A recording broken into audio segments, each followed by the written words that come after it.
Baik, saudara-saudara sekalian, kita ketemu kembali di dalam perkuliahan di mata kuliah Teori dan Pemikiran Ekonomi Islam, yang pada malam ini kita memasuki pada pertemuan yang kedua.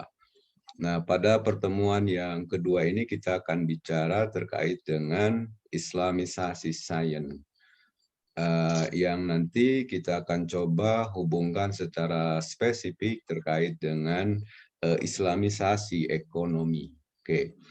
Nah, saudara sekalian, ini dalam rangkaian sejarahnya bahwa Islam pada abad 9 sampai abad ke-14 Masehi itu pernah mengalami masa keemasan.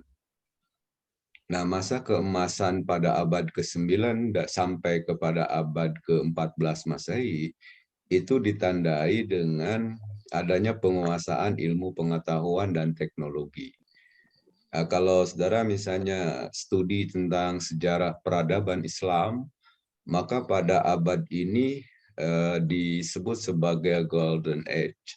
Jadi masa keemasan dunia Islam yang ditandai dengan kemajuan ilmu pengetahuan dan teknologi. Nah, terutama ini terjadi pada masa dinasti Abbasiyah ya.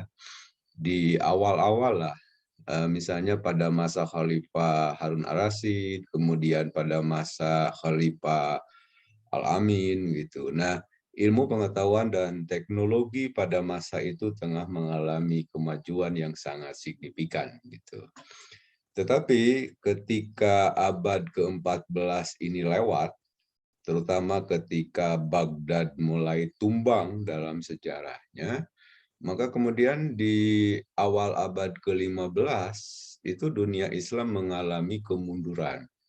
Dan ilmu pengetahuan dan teknologi dari mulai abad ke-15 sampai pada memasuki abad ke-20 itu mengalami kemunduran dan sering orang menyebutnya itu masa kegelapan dunia Islam. Oke. Tetapi kalau kita melihat di sisi lain, di dunia lain, terutama yang terjadi di Barat, justru sebaliknya. Nah, ketika dunia Islam mengalami kemajuan, ada penguasaan terhadap ilmu pengetahuan dan teknologi, tapi justru dunia Islam tengah mengalami masa kegelapan, gitu, tengah mengalami masa kemunduran. Nah, tetapi kemudian ketika memasuki abad ke-18 Masehi, mungkin juga sampai sekarang, di dunia Barat tengah mengalami kemajuan yang sangat pesat di dalam penguasaan ilmu pengetahuan dan teknologi. Jadi agak terbalik. Dari abad 9 sampai abad 14, dunia Islam mengalami kemajuan, sementara dunia Barat tengah mengalami masa kegelapan. Lalu ketika memasuki abad 15 sampai abad 20, mungkin sampai hari ini, dunia Islam mengalami kemunduran dalam hal penguasaan ilmu pengetahuan dan teknologi, tetapi justru di dunia Barat tengah mengalami kemajuan, terutama diawali pada abad ke-18, ya di kisaran pertengahan abad ke-18. Nah, pada pertengahan abad ke-18 itu di dunia Barat sudah mulai bermunculan para ilmuwan. Kemudian terjadinya revolusi industri, kemudian juga penguasaan ilmu pengetahuan mulai dilakukan pada pertengahan abad ke-18. Sebut saja misalnya dalam kajian ilmu ekonomi pada pertengahan abad ke-18 ini sudah mulai muncul ekonom-ekonom barat begitu. Ya muncullah misalnya Adam Smith, kemudian munculnya Max Weber, kemudian muncul juga ekonom-ekonom yang lain. Nah, sehingga sekalian pada memasuki saat dewasa ini, bahwa penguasaan ilmu pengetahuan dan teknologi lebih dikendalikan, lebih dipegang oleh para ilmuwan yang ada di Barat. Tetapi pada saat yang sama, dunia Islam itu tengah mengalami masa kegelapan. Nah, akhirnya sebagai dampak dari penguasaan ilmu pengetahuan dan teknologi yang terjadi pada abad ke-18 sampai dewasa ini, itu menyebabkan telah terjadinya penjajahan culture, telah terjadinya penjajahan peradaban, telah terjadinya penindasan ilmu pengetahuan dan teknologi terhadap dunia Islam oleh dunia Barat. Gitu. Sehingga orang mengatakan saat ini dunia Islam tengah mengalami ketertinggalan di dalam ilmu pengetahuan dan teknologi itu. Nah, kemudian di samping itu ada juga yang menyampaikan analisis bahwa perkembangan ilmu pengetahuan dan teknologi di dunia Barat yang kemudian juga berimbas kepada dunia Timur itu ternyata berdampak yang negatif bagi perkembangan umat manusia gitu. Sebesarnya misalnya ya, perkembangan sistem ekonomi kapitalisme yang tumbuh di Barat, kemudian sekarang sudah mulai menguasai dunia Timur, termasuk di dalamnya ke Asia, sampai ke Indonesia, ternyata sistem ekonomi kapitalisme yang dikembangkan di Barat, yang pada awalnya dikembangkan oleh Adam Smith, itu tidak bisa menciptakan kesejahteraan, tidak bisa menciptakan kemaslahatan umat manusia. Gitu. Sehingga muncullah beberapa gagasan kemudian nanti perlu dilakukan Islamisasi sains, termasuk di dalamnya adalah ilmu ekonomi. Jadi ilmu ekonomi yang berkembang sekarang ini di dunia Barat, yang sampai juga ke kita ini, itu tidak bisa menciptakan kesejahteraan dan kemaslahatan. Nah, kenapa itu terjadi? Karena menurut sebagian orang mengatakan bahwa di dalam pengembangan ilmu pengetahuan, termasuk di dalamnya ilmu ekonomi, itu kehilangan nilai. Oleh karena kehilangan nilai, maka kemudian berdampak yang negatif, berdampak yang berbahaya bagi perkembangan dunia pada umumnya. Nah, kira-kira inilah yang terjadi terkait dengan perkembangan sains. Bahwa pada awalnya sains itu dikuasai oleh dunia Islam, tapi kemudian Islam mengalami kemunduran, sehingga penguasaan terhadap ilmu pengetahuan dan teknologi mengalami kemunduran yang diawali dari abad 15 sampai ada 20 sekarang ini, dewasa ini. Tetapi di sisi yang lain, bahwa dunia Barat ketika dunia Islam mengalami kemajuan, justru mereka tengah mengalami masa kegelapan, tetapi mulai bangkit di awal abad ke-18 dan kemudian berkembang terus di dalam penguasaan ilmu pengetahuannya sampai dewasa ini. Dan sekarang, sekalian, sains dan teknologi lebih dikuasai oleh dunia Barat. Nah, ini kenyataan yang terjadi sebagai bagian dari perkembangan sains dan teknologi. Oke. Nah, kenapa muncul gagasan perlu ada Islamisasi sains? Kenapa perlu ada gagasan Islamisasi ekonomi, misalnya? Karena berdasarkan hasil penelusuran, menjelaskan kepada kita bahwa sains yang berkembang di Barat itu memiliki karakteristik itu bisa berbahaya bagi kehidupan umat manusia. Pertama, misalnya yang menjadi karakteristik sains yang berkembang di dunia Barat itu adalah sekularisme.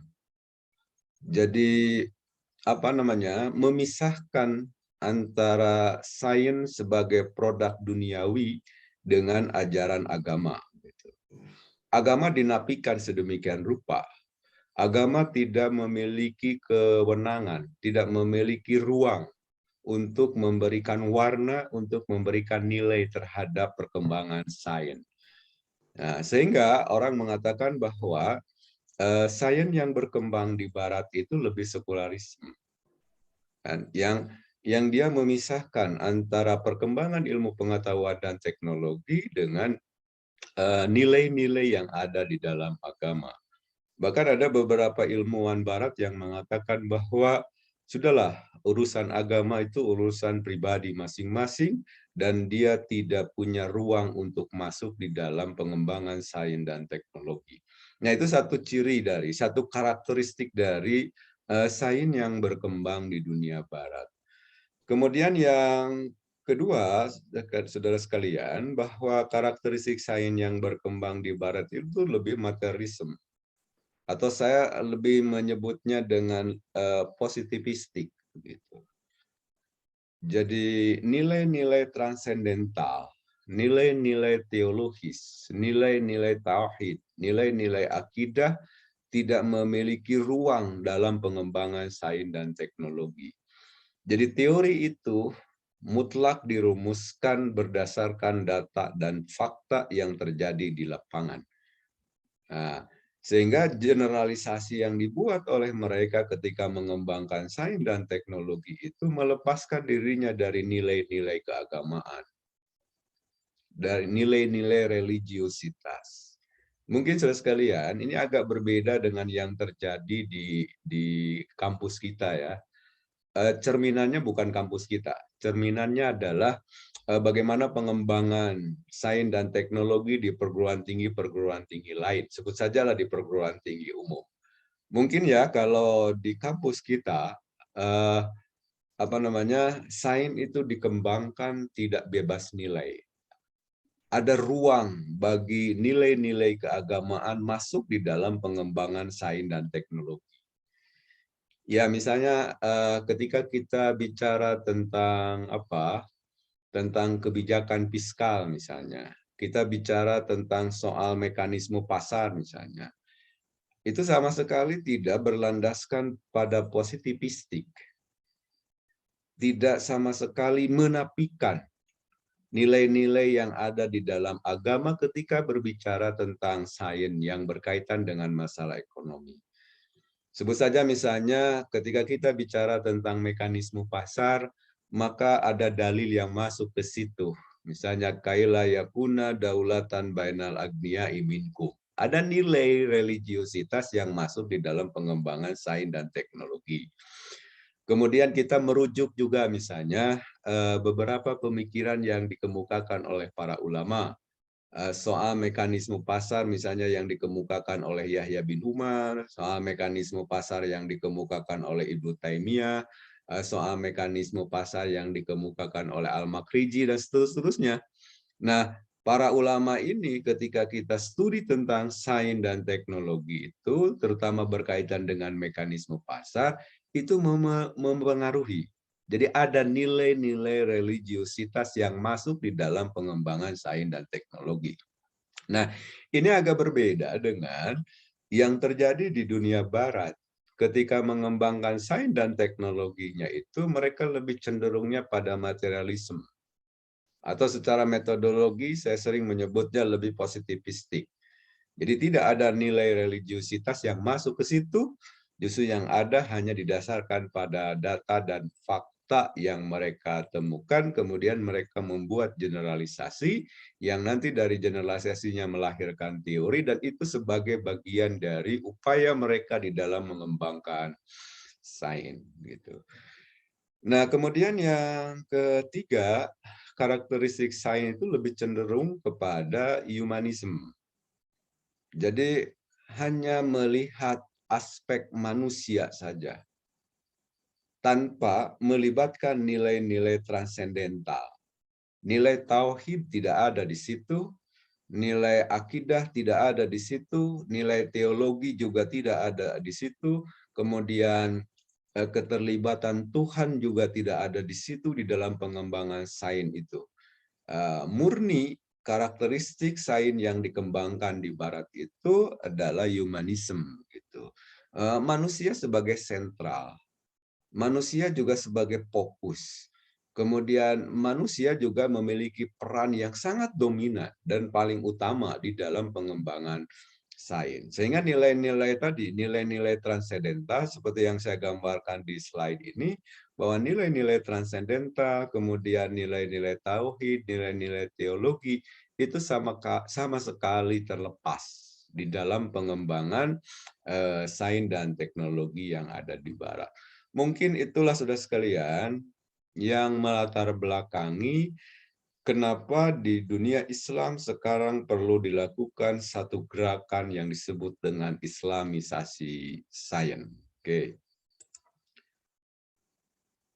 Nah, lalu pertanyaannya sekarang, apa sih sesungguhnya yang dimaksud dengan Islamisasi sains? Pada intinya, Islamisasi sains itu adalah mengintegrasikan atau mengkonvergensikan antara sains yang berbasis keislaman dengan sains yang berbasis positivistik, gitu. Jadi ada nilai keislaman yang kemudian di-entry pada sains yang berbasis positivistik, gitu. Jadi dia tidak lepas begitu saja dari nilai-nilai keislaman itu. Nah, kemudian antara sains yang berbasis keislaman ini dengan sains yang berbasis positivistik itu dipadukan, diintegrasikan, sehingga lahirlah apa yang disebut dengan Islamisasi sains. Jadi Islamisasi sains itu pada hakikatnya adalah mengkonvergensikan, mengintegrasikan antara sains yang berbasis positivistik dengan sains yang berbasis keislaman, gitu. Nah, kita tengah mencobanya hari ini. Kita tengah mencobanya hari ini. Bagaimana misalnya saudara melakukan penelitian, ya, sebut saja untuk sebuah disertasi. Pada satu sisi diperkenankan mahasiswa menggunakan teori yang berkembang di Barat, tetapi pada saat yang sama akan dituntut untuk melibatkan juga pemikiran ekonomi yang berkembang di dunia Islam. Sebut saja misalnya kayak begini, saudara mau melakukan penelitian terkait dengan pertumbuhan ekonomi. Nah, kan di dunia barat sudah ada teori pertumbuhan ekonomi yang dikemukakan oleh Adam Smith. Nah, dipakai itulah misalnya di dalam disertasi saudara. Tetapi pada saat yang sama, nanti saudara juga akan diminta, ada tidak pemikiran ekonomi terkait dengan pertumbuhan ekonomi yang ada di dunia Islam? Maka saudara misalnya dituntut untuk mengutip pemikiran ekonomi, pertumbuhan ekonominya Abu Yusuf, kemudian saudara juga nanti akan diminta pemikiran pertumbuhan ekonominya yang dikemukakan oleh Ibnu Khaldun dan seterusnya. Lalu nanti didiskusikanlah begitu antara teori pertumbuhan ekonomi yang dikemukakan oleh Adam Smith sebagai salah satu bagian dari produk Barat dengan apa? Dengan pemikiran ekonomi yang lahir dari dunia Islam. Maka didiskusikanlah misalnya antara Abu Yusuf dengan Adam Smith, didiskusikanlah antara Ibnu Khaldun dengan Adam Smith, dan seterusnya. Nah, kemudian nanti ditemukanlah titik ketersinggungan di antara keduanya. Ditemukanlah titik irisan di antara keduanya. Gitu. Sehingga terintegrasilah kedua pemikiran itu. Teori yang berkembang di Barat, misalnya yang diwakili oleh Adam Smith, atau mungkin juga ada yang lain, saya kira Ricardo juga punya teori tentang pertumbuhan ekonomi. Kemudian pada saat yang sama didiskusikan dengan produk pemikiran yang lahir di dunia Barat. Sebut saja seperti yang saya kemukakan tadi, di situ ada Abu Yusuf, di situ juga ada Ibnu Khaldun yang sempat berbicara tentang pertumbuhan ekonomi. Oke.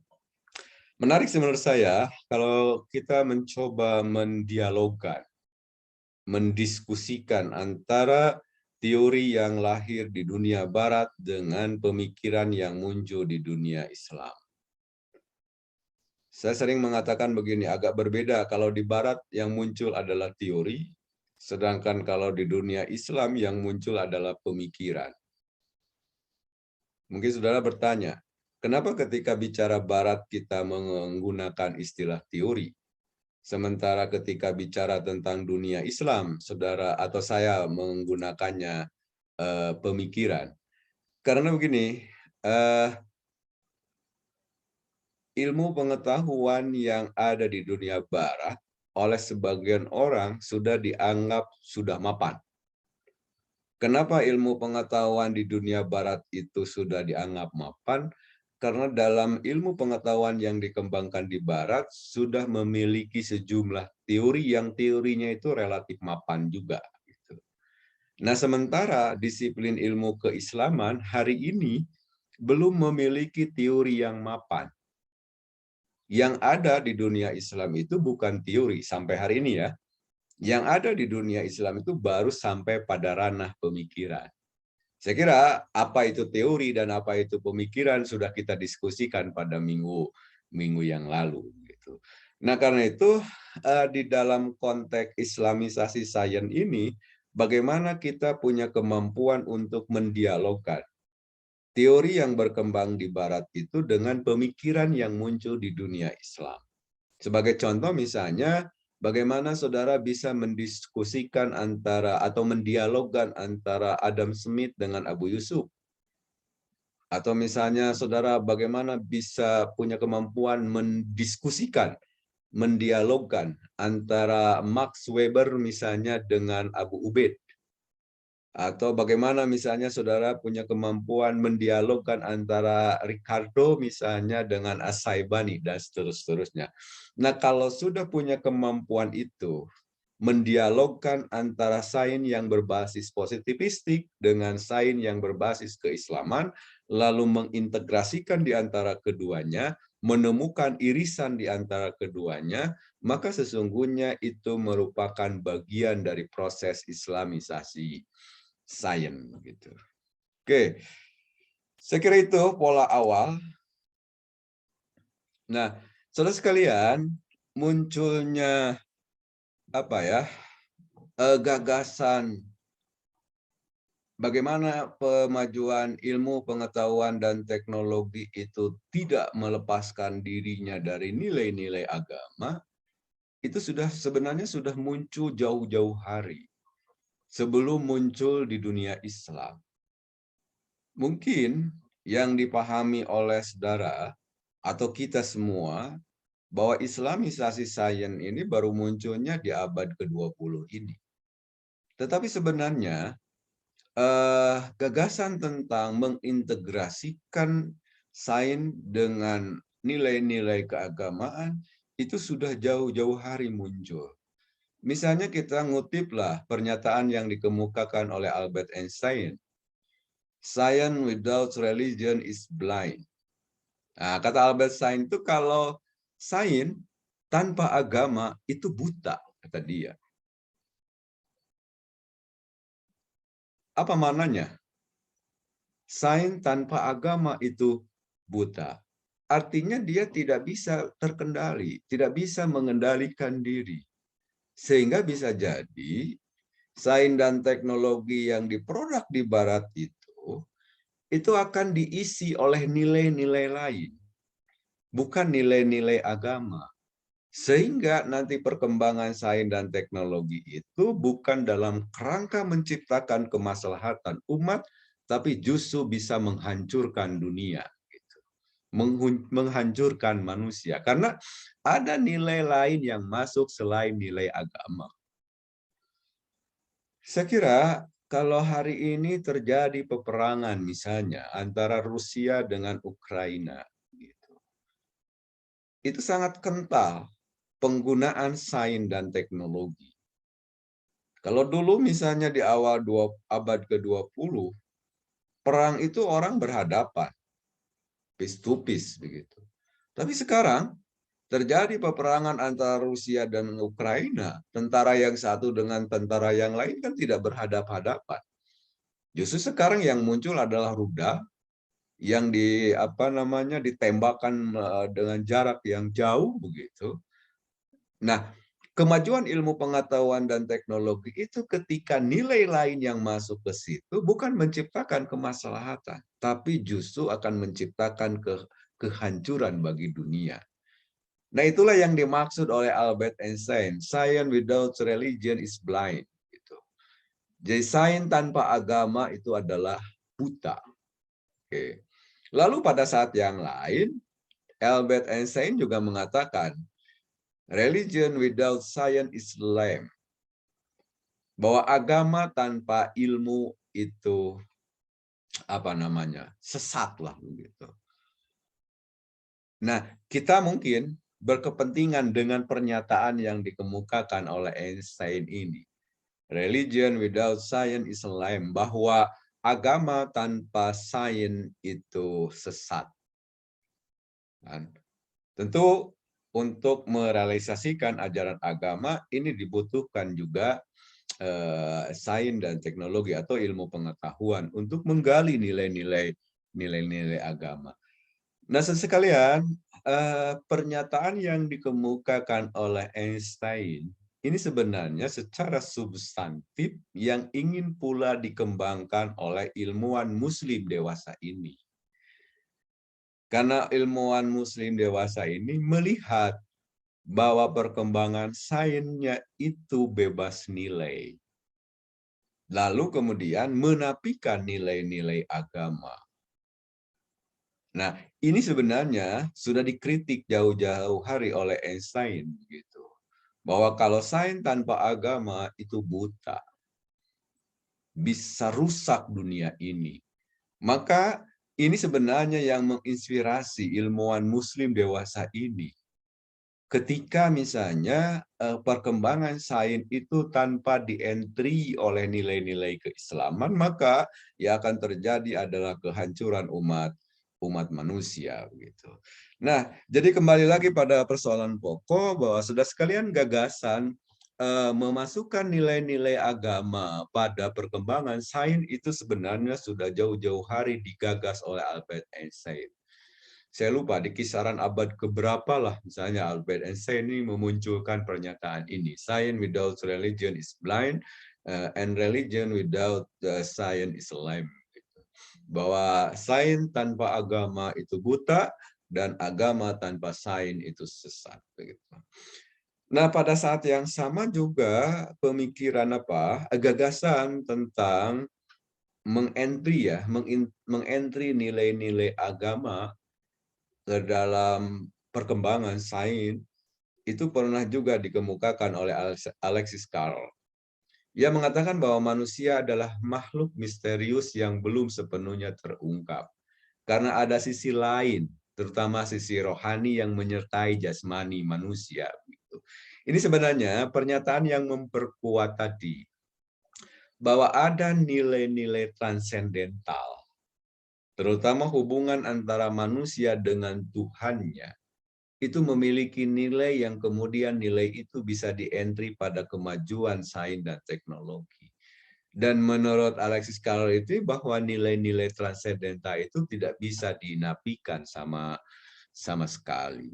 Oke, saya kira itu beberapa gagasan secara makro bahwa dunia barat juga sudah merasakan itu, bahwa kemajuan sains dan teknologi dewasa ini lepas sama sekali dari nilai-nilai religiusitas, baik tadi yang dikemukakan oleh Einstein maupun yang dikemukakan oleh Carl. Nah, untuk menjustifikasi, saya menyebutnya adalah justifikasi. Sebenarnya gagasan Islamisasi sains itu sudah muncul juga di dalam Al-Quran, surat Ar-Rum ayat 30. Allah mengatakan, maka hadapkanlah fa'akim wajhaka. Gitu. Maka hadapkanlah wajahmu dengan lurus kepada agama Allah, tetaplah atas firman Allah yang telah menciptakan manusia menurut fitrahnya. Tidak ada perubahan pada fitrah Allah. Itulah agama yang lurus, tetapi kebanyakan manusia tidak mengetahuinya. Nah, sebenarnya secara substansif ayat Al-Quran juga menginginkan, Allah juga menginginkan bagaimana nilai-nilai keislaman itu tidak dinafikan sama sekali di dalam pengembangan sains dan teknologi. Oke, baik saudara sekalian, ini sebenarnya gagasan awal. Gagasan awal yang kemudian menginspirasi ilmuwan Muslim kontemporer yang menyatakan bahwa rasa-rasanya sekarang kita harus mulai melakukan Islamisasi sains. Ini gagasan awalnya yang menginspirasi ilmuwan Muslim itu untuk melakukan Islamisasi sains. Oke. Saya kira pernyataan Einstein ini sangat-sangat populer Dan hampir semua ilmuwan Muslim mengenal pernyataan Albert Einstein ini. Dan ini seringkali dijadikan sebagai jargon ya, ketika orang studi tentang keislaman. So, science without religion is blind, kemudian and religion without science is lame, gitu ya. Jadi sains tanpa agama adalah buta dan agama tanpa sains adalah sesat. Dan ini yang menginspirasi ilmuwan Muslim untuk melakukan satu gerakan yang disebut dengan Islamisasi sains, mengentry nilai-nilai keislaman dalam pengembangan ilmu pengetahuan dan teknologi. Nah, pertanyaan berikutnya, sekalian, siapa sih ilmuwan Muslim yang punya gagasan untuk melakukan Islamisasi sains ini? Gagasan Islamisasi sains ini untuk pertama kalinya dimunculkan oleh Iqbal. Dalam bukunya The Reconstruction of Religion Thoughts in Islam, Iqbal mengatakan bahwa sains yang dikembangkan Barat bersifat ateistik. Tadi, melepaskan nilai-nilai teologis, melepaskan nilai-nilai tauhid, melepaskan nilai-nilai akidah. Sehingga Iqbal menyebutnya bersifat ateistik, menafikan ketuhanan, sehingga bisa menggoyahkan akidah umat. Oleh karena itu perlu dilakukan konversi sains modern, atau kata dia perlu melakukan rekonstruksi pemikiran. Yang dikehendaki oleh Iqbal ini, okelah misalnya sains itu berkembang di dunia Barat, tetapi ketika sains itu masuk ke dunia Islam, ketika sains yang berkembang di Barat itu masuk ke dunia Islam, maka kata Iqbal harus dilakukan konversi terlebih dahulu. Atau kalau memungkinkan dilakukan rekonstruksi sains itu sesuai dengan nilai-nilai keislaman. Berarti ini ada peran yang harus ditampilkan oleh ilmuwan Muslim dalam merespon perkembangan sains di dunia Barat itu. Jadi bagaimana sains yang berkembang di dunia Barat ketika memasuki dunia Islam, itu ada ilmuwan Muslim yang memfilternya. Ada ilmuwan Muslim yang melakukan rekonstruksi terhadap perkembangan sains yang terjadi di Barat itu. Sehingga ketika sains yang berkembang di Barat itu masuk ke dunia Islam, itu tidak menciptakan keruksakan, tidak menciptakan kehancuran bagi dunia Islam. Nah, itu sempat digagas oleh Iqbal, sehingga yang disampaikan oleh Iqbal itu merupakan gagasan awal dari lahirnya Islamisasi sains. Jadi tidak boleh dilepaskan begitu saja. Sains yang berkembang di Barat masuk ke dunia Islam, lalu kemudian ditelan bulat-bulat oleh dunia Islam. Maka kata Iqbal, kalau itu yang terjadi, maka akan menyesatkan bagi umat Islam yang ada di dunia Islam itu. Oke, lalu kemudian sekalian, gagasan tentang Islamisasi sains ini juga sempat dimunculkan oleh Syed Hossein Nasr. Ia mengatakan begini, bahwa sains yang dikembangkan Barat itu cenderung sekularisme. Seperti yang saya kemukakan tadi di awal, bahwa sains yang berkembang di Barat itu karakteristiknya adalah sekularisme. Sekularisme itu artinya memisahkan nilai-nilai agama pada perkembangan sains. Nah, sehingga Nasr mengatakan bahwa sains yang dikembangkan di Barat itu cenderung sekularisme dan modernisme dan membahayakan dunia Islam. Gitu. Kalau misalnya sains yang dikembangkan di Barat itu ditelan begitu saja oleh dunia Islam, maka akan membahayakan dunia Islam, kata Nasr. Oleh karena itu, menurut dia, perlu diletakkan asas untuk konsep sains Islami dalam aspek epistemologinya, kemudian aspek ontologinya, maupun dalam aspek aksiologinya. Ini Nasr sudah melangkah jauh sebenarnya, bahwa sains yang berkembang di barat itu perlu dilakukan rekonstruksi.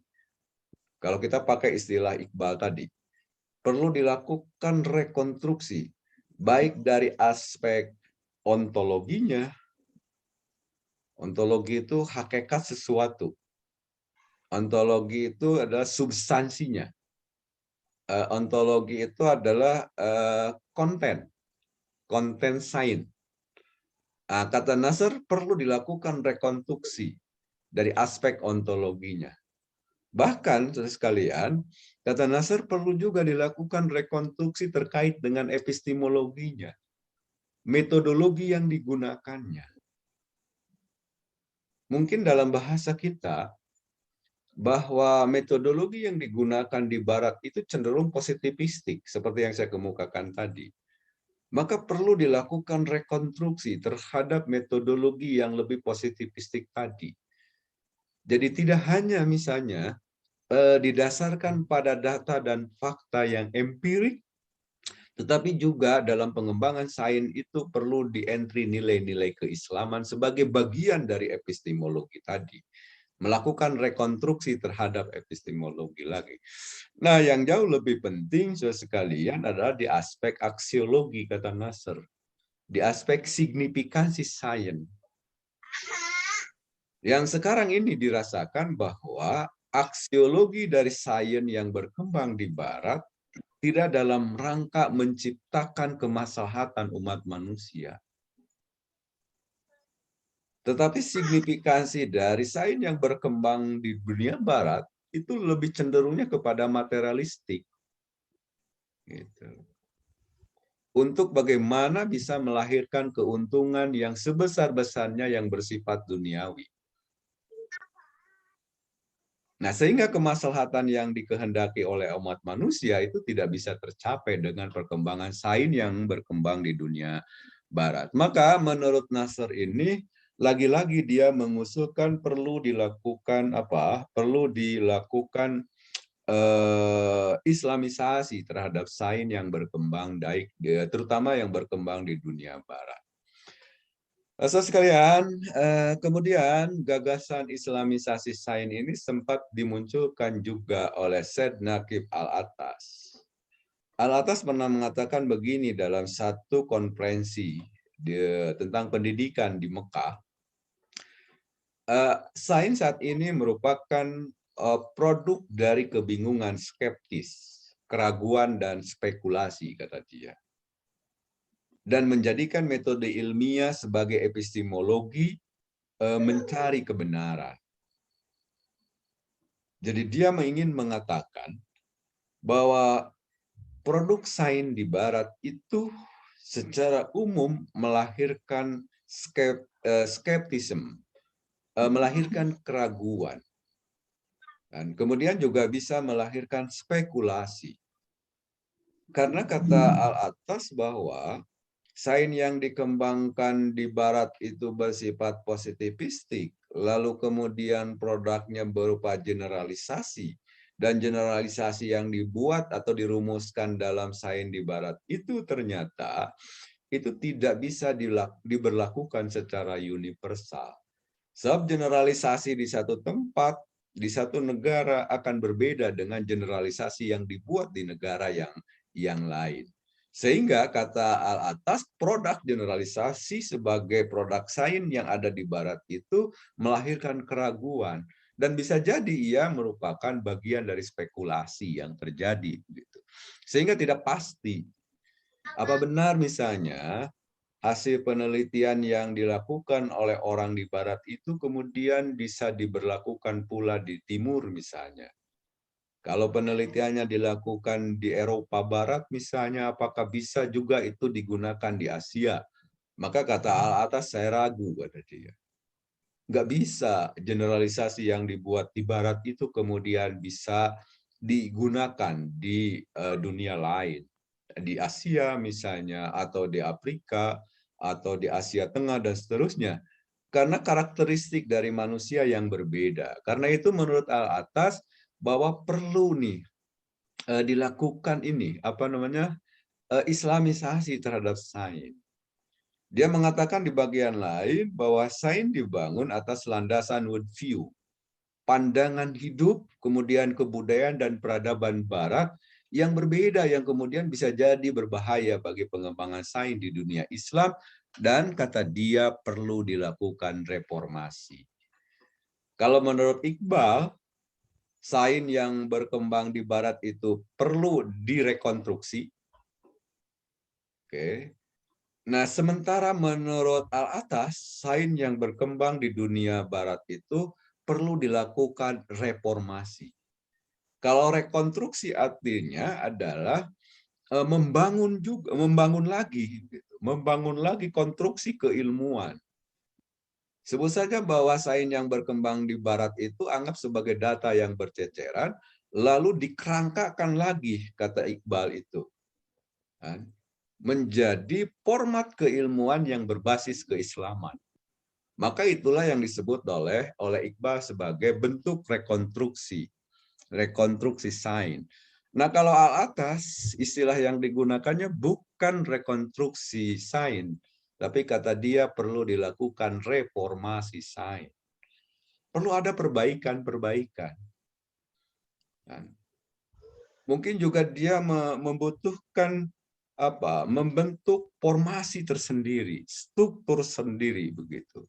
Sehingga pada intinya sama sebenarnya. Bagaimana sains yang berkembang di Barat ketika masuk ke dunia Islam tidak ditelan begitu saja.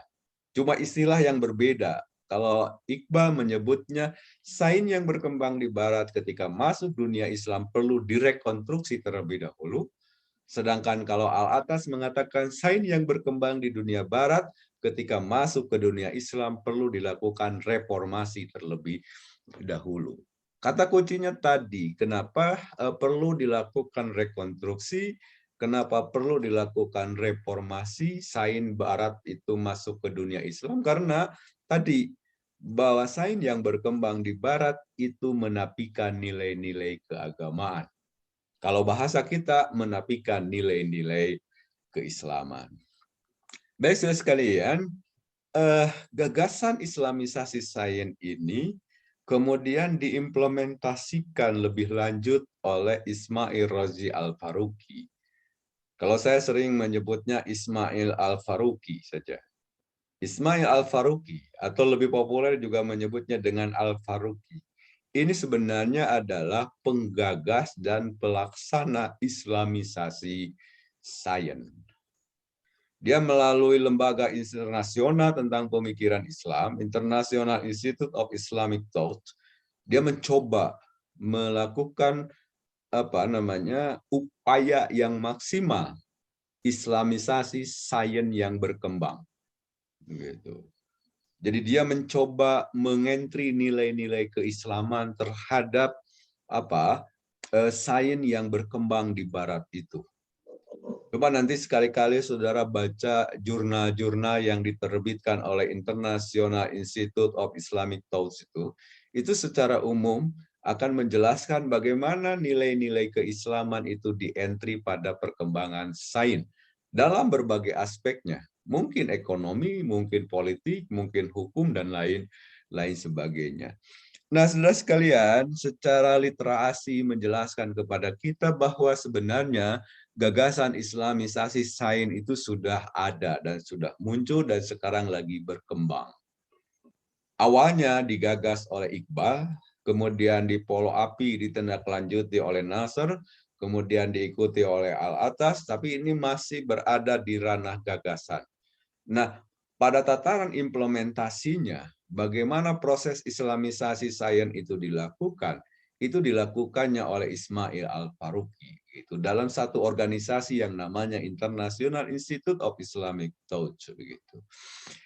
Oke, saya kira itu terkait dengan gagasan Islamisasi sains. Nah, pertanyaannya sekarang, apa sih yang dimaksud dengan Islamisasi sains itu? Apa sih konsep atau bagaimana konsep Islamisasi sains itu? Atau konsep Islamisasi ilmu itu? Saudara sekalian, langkah awal yang dilakukan oleh ilmuwan Muslim dalam upaya Islamisasi itu adalah dilakukan dengan cara labelisasi Islam terhadap sains. Nah, mungkin saudara sekalian, inilah awal gagasan kemudian kenapa label Islam sekarang ini dilekatkan pada berbagai disiplin ilmu. Kalau di UIN Sunan Gunung Jati Bandung misalnya, dalam disiplin ilmu hukum, maka muncullah hukum Islam. Seperti saudara misalnya, sekarang ada hukum Islam. Kemudian bagi teman-teman yang concern terhadap politik, ilmu politik, maka sekarang juga sudah mulai muncul politik Islam. Bagi teman-teman yang concern terhadap komunikasi, maka sekarang juga sudah muncullah komunikasi Islam. Kemudian bagi teman-teman misalnya yang concern terhadap sejarah, maka sekarang sudah muncul juga sejarah Islam. Jadi Islam dilekatkan pada pengembangan disiplin ilmu. Nah, termasuk di dalamnya adalah ekonomi. Di situ juga sekarang sudah mulai dilekatkan istilah Islam, konsep label Islam terhadap ekonomi, sehingga muncullah ekonomi Islam. Nah, tapi saudara sekalian, bagi saya labelisasi Islam terhadap disiplin ilmu hanya merupakan langkah awal saja dari Islamisasi sains. Langkah awal. Jadi bagaimana label Islam dilekatkan pada disiplin ilmunya. Sehingga tadi ya, ada hukum Islam, kemudian ada politik Islam, ada komunikasi Islam, kemudian ada ekonomi Islam, dan seterusnya. Itu sebenarnya bagi saya adalah tahap awal dari proses Islamisasi sains, dari proses Islamisasi ilmu. Ke depan, saya berharap labelisasi Islam itu menjadi hilang. Lalu yang ada adalah konten yang bernilaikan Islam menjadi kajian dari apa? Kajian dari disiplin ilmu itu. Jadi kayak beginilah misalnya teman-teman kita yang studi ekonomi di Unpad, selama ini kan yang dijadikan sebagai referensinya adalah ilmuwan-ilmuwan yang lahir di Barat. Seperti yang saya kemukakan tadi, misalnya referensinya Adam Smith, referensinya Ricardo Keynes, dan lain sebagainya. Nah, bagaimana ke depan teman-teman kita yang studi ekonomi di perguruan tinggi umum, ketika merujuk untuk memahami satu konsep, tidak lagi hanya ke Adam Smith, tidak lagi hanya ke Keynes, tapi bagaimana suatu ketika teman-teman yang ada di perguruan tinggi umum itu ketika bicara ekonomi, mereka mengutip juga Abu Yusuf. Mereka mengutip juga misalnya Al-Makrizi. Mereka juga mengutip Ibnu Taimiyah. Mereka juga mengutip Ibnu Khaldun. Mereka mengutip Abu Ubaid. Mereka mengutip As-Saibani. Sehingga nilai-nilai keislaman itu masuk pada perkembangan sains. Gitu. Jadi nanti ke depannya lebih substantif. Jadi saya punya pemikiran, nggak apa-apalah hari ini label Islam masuk, ekonomi Islam. Tapi ke depan menurut saya, label Islam itu perlu dihilangkan. Cukup saja misalnya disiplin ilmu ekonomi, sebut saja disiplin ilmu politik, sebut saja disiplin ilmu komunikasi, dan seterusnya. Tetapi ketika mengkaji disiplin ilmu itu, di dalamnya masuk pemikiran-pemikiran yang dikemukakan oleh ilmuwan Muslim. Gitu. Sehingga akan menarik nanti sekalian ketika kawan-kawan kita yang kuliah di UI, kawan-kawan kita yang kuliah di UGM, ketika studi ekonomi, tidak hanya sekedar mengutip Adam Smith, tidak hanya mengutip Ricardo dan lain sebagainya. Tapi kawan-kawan kita yang ada di UI, di UGM ketika studi ekonomi itu mengutip Abu Yusuf, mengutip Abu Ubaid, mengutip Al-Makrizi, Ibnu Taimiyah, Asy-Syatibi, dan lain sebagainya. Nah, Sebenarnya bagi saya secara pribadi bahwa yang dimaksud dengan Islamisasi sains itu di situ. Jadi bukan hanya sekedar labelisasi Islam terhadap disiplin ilmu. Target utamanya bukan melahirkan ilmu ekonomi Islam, bukan ilmu politik Islam, bukan ilmu komunikasi Islam, bukan ilmu hukum Islam, bukan. Tapi bagaimana produk pemikiran yang lahir di dunia Islam itu nanti menjadi bagian kajian bagi teman-teman yang studi di perguruan tinggi yang lain. Ya misalnya kawan-kawan kita yang studi ilmu hukum, tidak lagi hanya siapa Hegel yang dikutipnya, tidak lagi Weber yang dikutipnya, begitu. Tapi ketika mereka berstudi tentang ilmu hukum, bagaimana pemikiran hukumnya Imam Syafi'i dikutip dan didiskusikan, bagaimana pemikirannya Abu Hanifah didiskusikan, bagaimana pemikiran hukumnya Abu Ishaq Asy-Syatibi didiskusikan ketika mereka studi tentang ilmu hukum. Nah, sebenarnya bagi saya secara pribadi bahwa yang dimaksud dengan Islamisasi sains itu di situ. Bagaimana produk pemikiran yang lahir di dunia Islam itu masuk pada pengembangan sains di apa namanya di tempatnya yang lain gitu. Dan itu pernah terjadi sekalian di awal-awal lahirnya apa? Lahirnya perkembangan sains di barat. Bagaimana misalnya ketika mereka di Perancis misalnya, ketika mereka mau mengembangkan filsafat, justru yang menjadi rujukan adalah Ibn Rus. Ketika mereka mau mengembangkan ilmu kedokteran, maka yang dijadikan sebagai rujukan adalah Ibnu Sina. Itu pernah dilakukan pada awal lahirnya sains di dunia barat. Mereka banyak mengutip pemikiran yang muncul di dunia Islam. Tapi karena sains di barat semakin hari semakin mengalami kemajuan, lalu pemikiran-pemikiran yang lahir dari dunia Islam itu sudah mulai ditinggalkan. Nah, sekarang tugas kita dalam upaya Islamisasi sains itu bagaimana pemikiran ekonomi, pemikiran politik, pemikiran hukum yang lahir dari dunia Islam itu masuk menjadi wilayah kajian pada sains yang berkembang di barat atau di tempat yang lainnya. Sehingga tadi saya mengatakan teman-teman yang ada di perguruan tinggi umum yang studi tentang ilmu hukum, maka mereka juga berbicara pemikiran hukumnya Asy-Syatibi, mereka berbicara pemikiran hukumnya siapa? Ibnu Qayyim, mereka juga mengutip pemikiran hukumnya Ibnu Taimiyah dan seterusnya, Al-Mawardi dan seterusnya. Teman-teman kita yang studi tentang ekonomi begitu, mereka juga mau diskusi mendiskusikan pemikiran yang dilahirkan oleh Abu Yusuf, pemikiran ekonomi yang dilahirkan oleh Yahya bin Umar, pemikiran ekonomi yang dikemukakan oleh As-Syaibani dan seterusnya. Nah, sehingga nanti nilai-nilai keislaman itu masuk pada perkembangan sains. Maka menurut saya sebenarnya itulah yang dimaksud dengan Islamisasi sains. Jadi Islamisasi sains itu bukan hanya sekedar labelisasi sains dengan ditempeli Islam.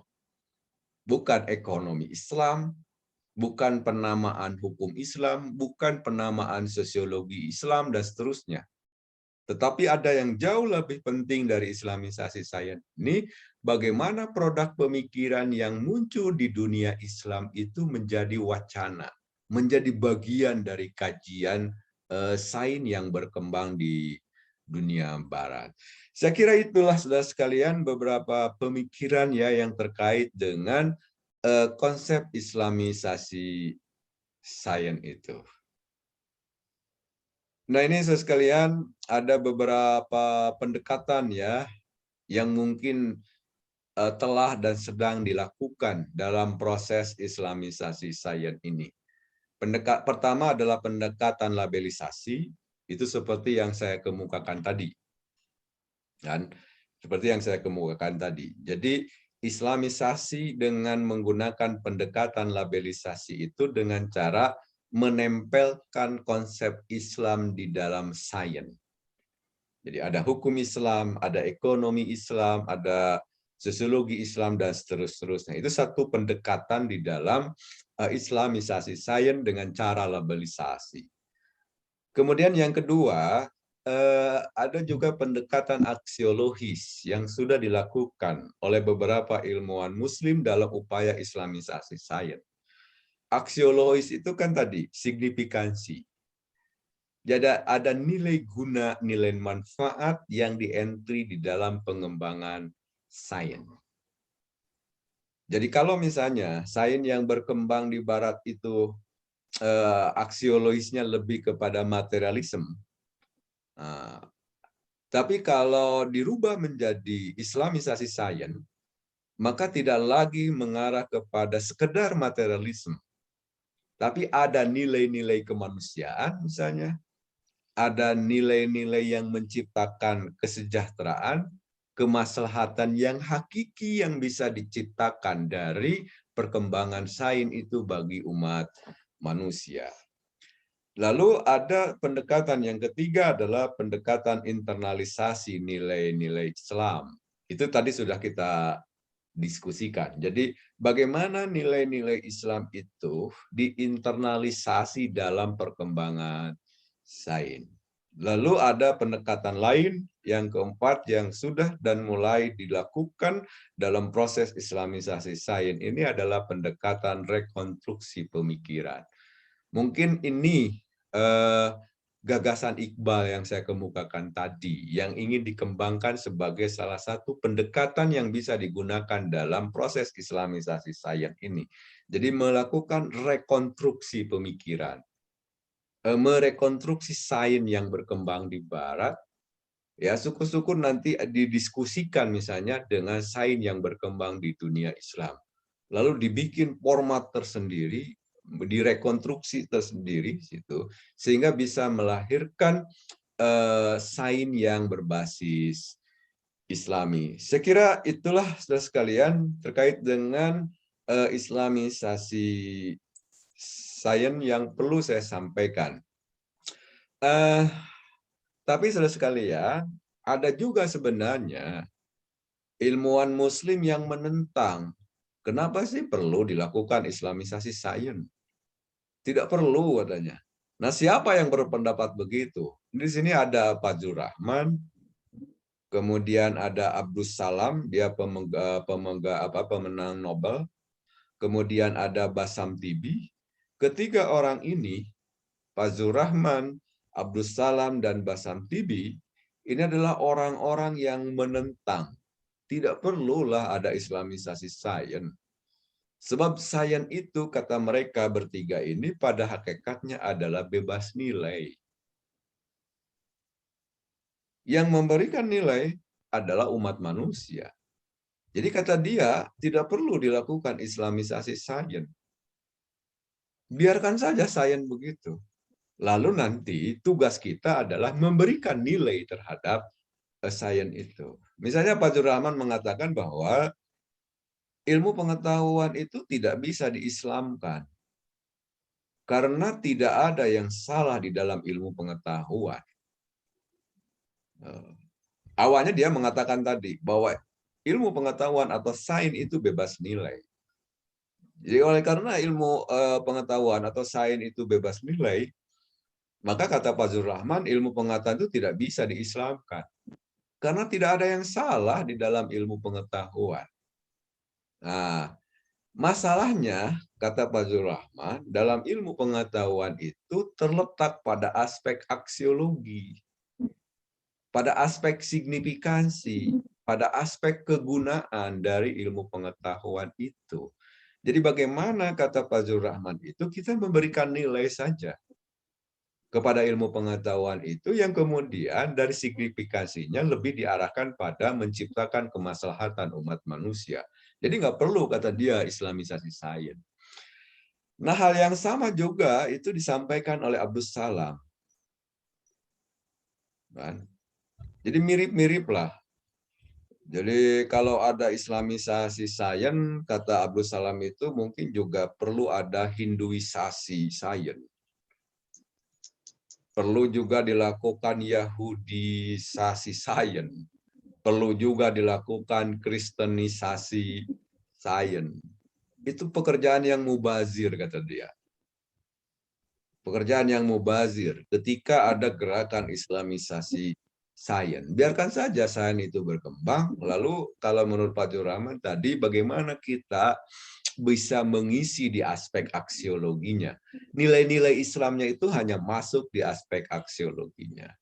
Nah, yang sama juga disampaikan oleh Basam Tibi. Jadi nggak perlulah katanya islamisasi sains itu menghambur-hamburkan energi. Biarlah sains itu berkembang apa adanya, lalu nanti tugas kita adalah memberi nilai kepada apa? Memberi nilai kepada sains yang berkembang, baik yang berkembang di barat maupun yang berkembang di timur. Saya kira itulah sekalian beberapa pemikiran mungkin yang bisa saya sampaikan terkait dengan masalah islamisasi sains. Nah, soal bagaimana menghubungkannya dengan apa? Menghubungkannya dengan ilmu ekonomi, mari kita diskusikan bersama. Walhamdulillahirabbil alamin. Alhamdulillah, terima kasih Prof.